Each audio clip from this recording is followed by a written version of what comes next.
గాలి అనేది ఆక్సిజన్ హైడ్రోజన్ల మిశ్రమమని, నీరు అనేది ఆక్సిజన్ హైడ్రోజన్ల సమ్మేళనమని, మండటానికి జీర్ణం కావడానికి ఆక్సిజన్ వాయువు తోడ్పడుతుందని గుర్తించిన శాస్త్రవేత్త ఆంటోన్ లారెన్ లెవోయిజర్ 1796 మే 14వ తారీఖున ఎడ్వర్డ్ జెన్నర్ ఇంగ్లాండ్లో మశూచి నిరోధక సూది మందును 8 సంవత్సరాల బాబు జేమ్స్ కి ఇచ్చాడు. స్వీడన్ కి చెందిన వృక్ష శాస్త్రవేత్త కరోలన్ లిన్నెయస్ మొక్కలకు శాస్త్రీయంగా పేర్లు పెట్టే విధానాన్ని ఈయన రూపొందించారు. ఈ విధానాన్ని నేడు అంతర్జాతీయంగా అనుసరిస్తున్నారు. వార్నర్ బ్రదర్స్ రూపొందించిన పూర్తి నిడివి మాటల గల చిత్రం లైట్స్ ఆఫ్ న్యూయార్క్. ఈ చిత్రాన్ని న్యూయార్క్ లోని స్ట్రాండ్ థియేటర్ లో విడుదల చేశారు. ఫోటోగ్రఫీకి చెందిన రోల్ ఫిల్మ్ ను జార్జ్ ఈస్ట్మన్ తయారు చేశాడు. 1867 జూలై 14 అమెరికా సర్రీలోని రెడ్ హిల్స్ లో ఆల్ఫ్రెడ్ నోబెల్ డైనమైట్ కున్న పేలుడు శక్తిని ప్రయోగాత్మకంగా విజయవంతంగా నిరూపించారు. ఆత్మర్ జేడ్లర్ అనే శాస్త్రవేత్త స్ట్రాన్బర్గ్ లో DDT డైక్లోర్ ఇథైల్ ట్రైక్లోర్ ఇథేన్ ను తయారు చేశారు. అయితే 1930 వరకు DDT కి క్రిమిసంహారక గుణం ఉందని తెలియరాలేదు. రసాయన శాస్త్రంలో వాడుతున్న రసాయన సంకేతాల పద్ధతిని స్వీడిష్ రసాయన శాస్త్రవేత్త జాన్ జాకబ్ బెర్జీలియస్ రూపొందించాడు. ప్రస్తుత కాలంలో ఎక్కువగా వినియోగిస్తున్న పాలిథిన్ గా పిలువబడుతున్న పాలిఇథిలిన్ కేబుల్ ఇన్సులేషన్ కొరకు ఇంగ్లాండ్లోని ICI సంస్థ దీని ఉత్పత్తిని ప్రారంభించింది. 1982 సెప్టెంబర్ 2న అయస్కాంతంతో నడిచే రైలును జపాన్లో విజయవంతంగా పరీక్షించారు. 1994 సెప్టెంబర్ 4న న్యూఢిల్లీలోని all India institute of medical sciences AIIMS లో భారతదేశపు మొట్టమొదటి మానవ హార్ట్ ట్రాన్స్ప్లాంటేషన్ విజయవంతంగా జరిగింది.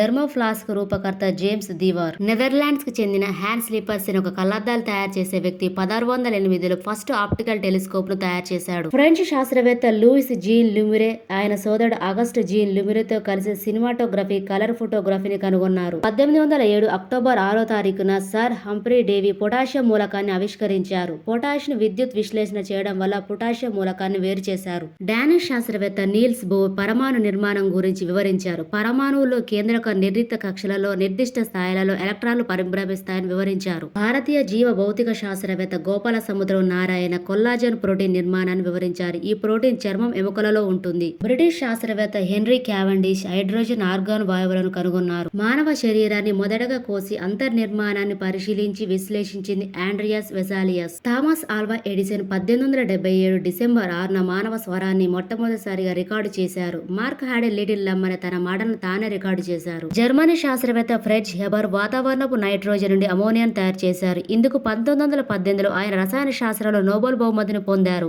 నైట్రోగ్లిజరిన్ ని ఉపయోగించి డైనమైట్ ను తయారు చేశారు. మొట్టమొదటిసారిగా మానవ శరీరం రక్త ప్రసరణ ఎలా జరుగుతుందో బ్రిటిష్ డాక్టర్ విలియం హార్వే వివరించారు. అంతరిక్షంలోకి వెళ్లిన మొదటి మహిళ వాలెంటీనా తెరిష్కోవా 1967 జూన్ 16న ఈమె అంతరిక్ష యాత్రను ప్రారంభించింది. 1950 జూన్ 17న చికాగోలోని లిటిల్ కంపెనీ ఆఫ్ మేరీ హాస్పిటల్లో డాక్టర్ రిచర్డ్ H. లాలర్ ఆధ్వర్యంలో మొట్టమొదటిసారిగా మానవ మూత్రపిండాలను మార్పిడి చేశారు.